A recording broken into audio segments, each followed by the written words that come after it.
दोस्तों, अक्षय तृतीया के दिन इस कथा का श्रवण अवश्य करना चाहिए। इस कथा को सुनने मात्र से ही दरिद्रता दूर हो जाती है और सुख समृद्धि की प्राप्ति होती है। तो चलिए आपको सुनाते हैं अक्षय तृतीया की कथा। एक समय की बात है, देवर्षि नारद, जो समस्त लोकों में विचरण करते और प्रत्येक दिव्य कथा का श्रवण एवं गान करते थे, वे द्वारका पहुंचे। भगवान श्री कृष्ण के समक्ष प्रणाम करते हुए देवर्षि नारद ने निवेदन किया, हे द्वारकाधीश, मैंने इंद्रलोक से लेकर मृत्युलोक तक अनेक कथाएं सुनी हैं, किंतु अक्षय तृतीया का रहस्य भली भांति समझने की इच्छा है। मैंने सुना है कि इस तिथि को जो भी दान दिया जाए वह कभी क्षीण नहीं होता। मैं इस पर्व का महात्म्य सुनने के उद्देश्य से आपके पास आया हूँ। भगवान श्री कृष्ण मुस्कुराए और बोले, हे देवर्षि, अक्षय तृतीया की महानता अलौकिक है। समय समय पर ऋषियों और संतों ने इसकी महिमा का वर्णन किया है। आज मैं आपको एक प्राचीन कथा सुनाता हूँ, जिसमें अक्षय तृतीया के दिन दान का महत्व उजागर होता है और इससे जुड़े कर्मों का प्रतिफल भी प्रकट होता है। जो भी मनुष्य इस कथा को सुनता है, उसकी दरिद्रता का नाश होता है और उसे सुख समृद्धि की प्राप्ति होती है। देवर्षि नारद कहने लगे, हे प्रभु, मैं इस कथा को ध्यान से पूरा अवश्य सुनूंगा और इसका प्रचार करूंगा। श्री कृष्ण कहते हैं, ठीक है देवर्षि, अब मैं आपको वह कथा सुनाता हूं, इसे ध्यान से सुनिए। हे देवर्षि, प्राचीन काल में आर्यावर्त के दक्षिण पूर्व दिशा में स्थित एक राज्य था, जिसे मत्स्यपुर कहा जाता था। वहां के वनग्रामों में एक अत्यंत निर्धन वैश्य रहता था, जिसका नाम चक्रदत्त था। वह अपनी पत्नी सुनंदा के साथ रहता था। यद्यपि वैश्य कुल में जन्म हुआ था, परंतु उस पर दारिद्र्य इतना हावी हो गया था कि न घर में समुचित आहार था, न वस्त्र, न ही कोई धन संपदा। वह दिन भर छोटी मोटी मजदूरी करता, तब भी परिवार के भरण पोषण के लिए पर्याप्त अन्न न जुटा पाता। चक्रदत्त की पत्नी सुनंदा के स्वभाव में अत्यधिक क्रोध और लोभ समाया था। वह सदैव पति को तिरस्कार भरे शब्दों में उलाहना देती। हे स्वामी, तुम व्यर्थ के कर्मों में लगे रहते हो। हमारे पास न धन है न ही सम्मान। कब तक यह दशा रहेगी? किसी भांति धन का उपाय करो, वरना भूखों मर जाएंगे। सुनंदा को पति का दान धर्म आदि से कोई लेना देना न था। वह सिर्फ अपनी भौतिक इच्छाओं की पूर्ति के विषय में सोचती रहती थी। भगवान श्री कृष्ण आगे बोले, एक दिन उसी ग्राम में विप्रदेव नामक एक ज्ञानी साधु का आगमन हुआ। वे परोपकार और दान के महत्व पर प्रवचन देते हुए गांव-गांव, नगर-नगर भ्रमण करते थे। चक्रदत्त ने देखा कि साधु के मुख पर तेज है। हालांकि चक्रदत्त के पास साधु को देने के लिए कुछ भी न था, फिर भी वह उनके समीप जाकर हाथ जोड़ खड़ा हो गया। तभी विप्रदेव ने मधुर वाणी में कहा, हे वत्स, तुम कौन हो? यहां क्यों खड़े हो? तुम्हारा दुख क्या है? संकोच न करते हुए कहो। चक्रदत्त ने धीर गंभीर स्वर में उत्तर दिया, हे ऋषिवर, मेरा नाम चक्रदत्त है। मैं एक दरिद्र वैश्य हूं। आपके मुख से जो दिव्य वचन फूट रहे हैं, उन्हें सुनकर मुझे शांति मिलती है, परंतु मैं इतना गरीब हूं कि आपके सत्कार के लिए कुछ भी दे पाने में असमर्थ हूं। यह सुनकर साधु को बड़ी करुणा आई।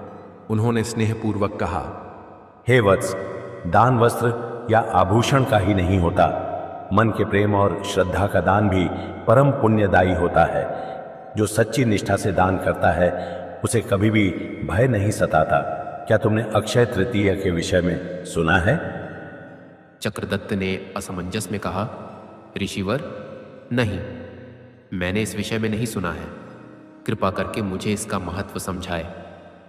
साधु ने कहा, हे वत्स चक्रदत्त, सुनो, मैं तुम्हें आज उस तिथि का रहस्य सुनाऊंगा जिसे स्वयं देवता भी बड़े आदर से देखते हैं। अक्षय तृतीया वह पुण्यकारी दिवस है जिसका प्रत्येक क्षण स्वयं सिद्ध, स्वयं पवित्र और स्वयं मंगलकारी है।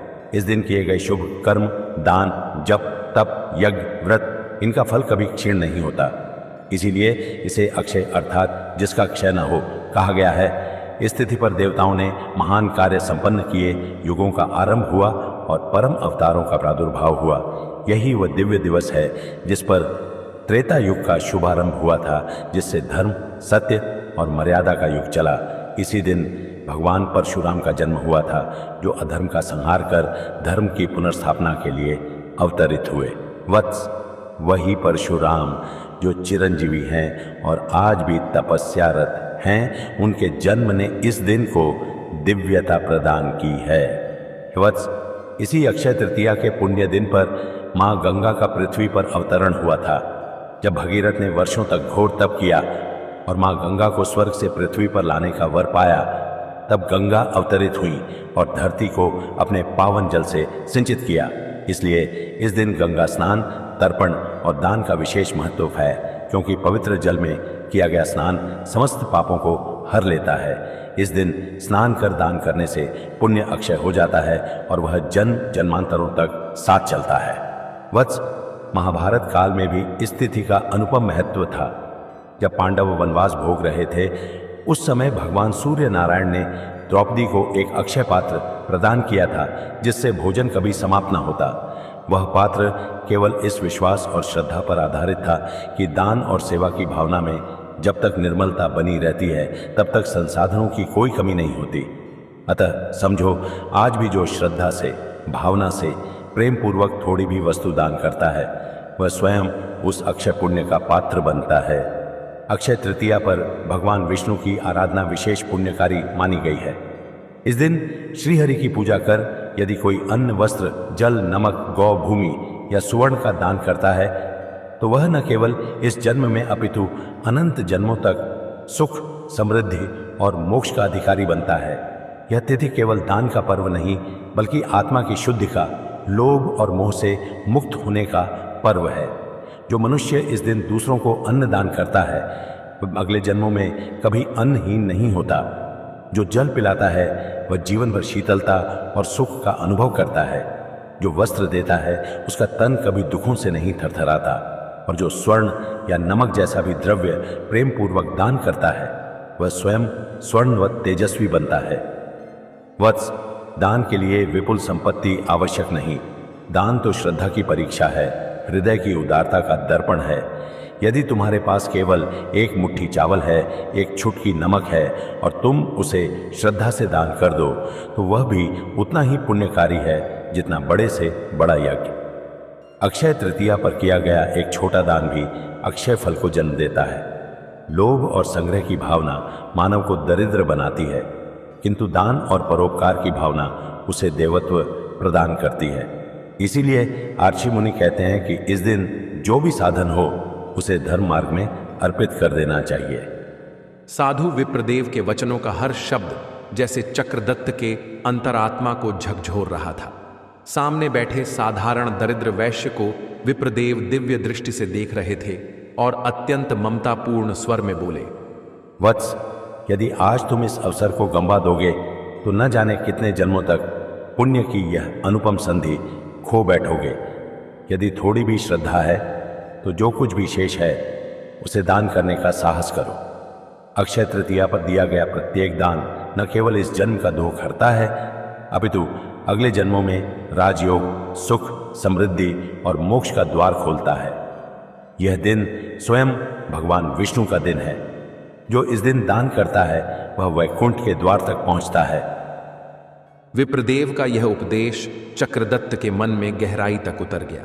उसने निश्चय किया कि वह चाहे जितना भी दरिद्र हो, अक्षय तृतीया के दिन कुछ अन्न, थोड़ा सा नमक, जो भी उपलब्ध हो, अवश्य दान देगा। भगवान श्री कृष्ण बोले, हे देवर्षि, साधु से उपदेश पाकर चक्रदत्त के मन में दान का पवित्र संकल्प जागा। किंतु घर वापस आते ही उसे ज्ञात हुआ कि उसकी पत्नी सुनंदा इस बात से कदापि प्रसन्न नहीं होगी। फिर भी वह मन में निश्चय कर चुका था कि अक्षय तृतीया के दिन अन्न और नमक अवश्य दान करेगा, चाहे इसके लिए उसे सुनंदा के तिरस्कार का सामना करना पड़े। जब सुनंदा को उसके निर्णय की भनक लगी, तो वह क्रोध से फुफकारती हुई बोली, हे स्वामी, तुम्हें अपनी निर्धनता का आभास है या नहीं? घर में खाने तक को अन्न नहीं बचा है, फिर भी तुम दान करने की सोच रहे हो। ये कहाँ का न्याय है? हम स्वयं भूखे मर रहे हैं और तुम दान पुण्य में लगे हो। मैंने सुना है कि साधु महात्मा उपदेश देते हैं, परंतु अपनी भूख प्यास तो कोई नहीं मिटाता। तुम उनकी बातों में आ गए हो और अपनी घर गृहस्थी को संकट में डाल रहे हो। चक्रदत्त ने बड़े शांत स्वर में कहा, देवी, मैं जानता हूं कि हम दरिद्र हैं, किंतु साधु ने मुझे अक्षय तृतीया का जो रहस्य बताया है वह अत्यंत महत्वपूर्ण है। आजीवन हमें जो मिलना है वह हमारे कर्मों से मिलेगा। यदि हम इस पुण्य दिवस पर अपनी श्रद्धा और क्षमता के अनुसार दान देते हैं तो हमें जीवन भर अक्षय फल की प्राप्ति होगी। हमारा अगला जन्म भी संवर सकता है। मैं यह अवसर यूं ही नहीं गंवाना चाहता। यह सुनकर सुनंदा और उग्र हो गई और कहने लगी, इन व्यर्थ की बातों से पेट नहीं भरता। भूल जाते हो कि कल के लिए भी अन्न नहीं बचा। तुम दान दोगे तो हम भूखे मर जाएंगे। चक्रदत्त ने विनम्रता से परंतु दृढ़ता पूर्वक कहा, मैंने संकल्प लिया है और उसे अवश्य पूरा करूंगा। यदि हमें भूख भी सहनी पड़े तो भी मैं इस पुण्य कर्म से पीछे नहीं हटूंगा। भगवान श्री कृष्ण ने आगे कहा, हे देवर्ष, जब अक्षय तृतीया का वह शुभ दिवस आ पहुंचा, चक्रदत्त ने प्रातः स्नान करके भगवान विष्णु का स्मरण किया और अपनी झोंपड़ी में जो थोड़ा बहुत अन्न था उसमें से एक मुट्ठी अन्न और थोड़ी सी मात्रा में नमक एक पोटली में बांध लिया। वह अपने हृदय में कह रहा था, हे प्रभु, मुझे क्षमा करना कि मेरे पास आपको अर्पित करने योग्य समृद्ध सामग्री नहीं है, परंतु जो भी थोड़ा है उसे मैं श्रद्धापूर्वक दान करना चाहता हूं। जब सुनंदा ने देखा कि चक्रदत्त सचमुच अन्न और नमक की पोटली लेकर दान करने निकला है तो उसका क्रोध और भी भड़क उठा। वह पागलों की तरह चिल्लाती हुई उसके पीछे भागी। रुको, अरे मूर्ख, क्या कर रहे हो? हम स्वयं भूखे मर जाएंगे। किंतु चक्रदत्त ने उसकी बात अनसुनी कर दी और अपनी लाचार स्थिति के बावजूद भी दान के संकल्प को पूर्ण करने चल पड़ा। गांव के चौराहे पर कुछ दरिद्र व्यक्ति, भिक्षुक तथा असहाय लोग उपस्थित थे। चक्रदत्त ने अत्यंत श्रद्धा भाव से उन्हें अन्न और नमक अर्पित किया। उसने हाथ जोड़कर कहा, हे भगवान, मैं इस पुण्य दिवस पर आपको अपनी क्षमता अनुसार यह अन्न नमक अर्पित करता हूं। मेरा बस यही निवेदन है कि मेरे इस अल्प दान को स्वीकार कर मुझे कृतार्थ करें। अनेक भिक्षुकों और दरिद्र जनों ने चक्रदत्त को आशीर्वाद दिया। हे दाता, तुम्हारा कल्याण हो। तुम्हें सदैव सुख, शांति और समृद्धि मिले। उस क्षण चक्रदत्त की आंखों में आंसू थे, आंसू श्रद्धा के, दान के, सुख के। यद्यपि उसके पास कुछ भी नहीं था, फिर भी उसे एक अनिर्वचनीय आनंद की अनुभूति हुई। भगवान श्री कृष्ण ने आगे कहा, हे देवर्षि नारद, दान देकर घर लौटने पर चक्रदत्त को पत्नी के कोप का सामना करना पड़ा। सुनंदा अब उससे किसी भी प्रकार का संवाद किए बिना उदास और क्रोधित रहती थी। उसने मन ही मन सोचा, इस व्यक्ति की बुद्धि भ्रष्ट हो चुकी है। हमारे पास जो थोड़ी बहुत संपत्ति थी वह भी दान में दे दी। अब आने वाले दिनों में हम क्या खाएंगे? कुछ समय तक चक्रदत्त व उसके परिवार को बड़ी कठिनाई झेलनी पड़ी, परंतु चक्रदत्त ने तनिक भी खेद प्रकट न किया। उसके हृदय में यह विश्वास था कि अक्षय तृतीया के दिन किया गया दान व्यर्थ नहीं जाएगा। धीरे धीरे उसकी आयु ढलने लगी। वृद्धावस्था आने पर एक दिन वह अस्वस्थ हो गया और उसकी मृत्यु हो गई। वह इस दुनिया से जाता हुआ भी मन में प्रसन्न था कि उसने अपने जीवन में दान का महत्व पहचाना, चाहे थोड़ी देर के लिए ही सही। भगवान श्री कृष्ण ने कौतूहल से देवर्षि नारद की ओर देखा और बोले, हे देवर्षि, चक्रदत्त का देहांत होने पर परमात्मा की कृपा से उसे अगले जन्म में एक प्रतापी राजा के रूप में जन्म मिला। उसके पुण्य इतने प्रबल थे कि देवगणों की प्रेरणा से उसने स्वर्णपुर नामक महान नगरी में राज्य संभाला। इस बार उसका नाम धर्मकेतु रखा गया। बाल्यकाल से ही उसमें दया, दान, धर्म और सत्य के गुण परिपूर्ण थे। उसके पिता राजा ने बालक धर्मकेतु को साम्राज्य सौंपते हुए कहा, पुत्र, धर्मपूर्वक राज्य का पालन करना, परोपकार, दान और न्याय के मार्ग से कभी विचलित मत होना। राजा बनने के बाद धर्मकेतु ने अपनी प्रजा के कल्याण के लिए अनेक उपाय किए। गरीबों को अनाज, वस्त्र, धन, शिक्षा के साधन इत्यादि उपलब्ध करवाए। वह प्रत्येक उत्सव और पर्व पर विशेष रूप से दान का आयोजन करवाता था। जब वैशाख मास के शुक्ल पक्ष की तृतीया आती तो वह विशेष हर्षोल्लास से अक्षय तृतीया महोत्सव मनवाता, जिसमें सामूहिक यज्ञ, अन्नदान, जलदान, नमकदान और वस्त्रदान हुआ करता था। राजा धर्मकेतु स्वयं भी हाथों से दान वितरित करता था और लोगों को अक्षय तृतीया के महत्व के बारे में समझाता था। भगवान श्री कृष्ण ने आगे कहा, उधर सुनंदा, जिसने अपने पूर्व जन्म में पति के दान का विरोध किया था, वह अपने कटु स्वभाव और लोभ वृत्ति के कारण अगले जन्म में अत्यंत ही दीनहीन परिवार में जन्मी। इस जन्म में उसका नाम अल्पसुता रखा गया। जब वह बड़ी हुई तो उसकी अवस्था में भी दरिद्रता बनी रही। उसे जीवन भर संघर्षों का सामना करना पड़ा। एक दिन उसकी नियति उसे स्वर्णपुर की राजधानी में ले आई, जहां राजा धर्मकेतु का प्रताप फैल रहा था। संयोगवश वह राजमहल में दासी के रूप में नियोजित हो गई। उसको पता नहीं था कि राजा धर्मकेतु ही वही चक्रदत्त है जो उसके पूर्व जन्म में उसका पति था। अल्पसुता को अब दिन रात राजमहल में दासी का कार्य करना पड़ता। उसे कई कठोर अनुशासन पालन करने होते, अनेक बार अपमान भी सहना पड़ता। मनुष्य अपने पूर्व जन्म के कर्मों का फल अवश्य भोगता है। सुनंदा ने दान का विरोध किया था, लोभ और क्रोध में जीवन व्यतीत किया था। फलस्वरूप उसे अगले जन्म में उसी व्यक्ति के राज्य में दासी बनने का भाग्य भोगना पड़ा। इस प्रकार उस दरिद्री वैश्य ने अक्षय तृतीया के पुण्य प्रताप से अगला जन्म राजसी वैभव में पाया, जबकि उसकी पत्नी विरोधी स्वभाव के कारण दासी होने को बाध्य हुई। भगवान श्री कृष्ण ने कथा समाप्त करते हुए देवर्षि नारद से कहा, हे देवर्षि, यह कथा इस सत्य को उजागर करती है कि अक्षय तृतीया के दिन जो भी दान, चाहे वह अन्न हो, नमक हो, वस्त्र हो या फिर मात्र जल ही क्यों ना हो, श्रद्धापूर्वक किया जाए, उसका फल असीम होता है। चक्रदत्त के जीवन में भले ही वह केवल मुट्ठी भर अन्न और चुटकी भर नमक था, किंतु वह दान पूर्ण भक्ति और समर्पण भाव से किया गया था। उसी दान के बल पर उसे अगले जन्म में राजयोग प्राप्त हुआ। दूसरी ओर उसकी पत्नी ने दान का घोर विरोध किया, लोभ और क्रोध को ही अपना धर्म समझ लिया, जिसके कारण उसे अगले जन्म में दासी बनना पड़ा। यह कथा मात्र एक उदाहरण है।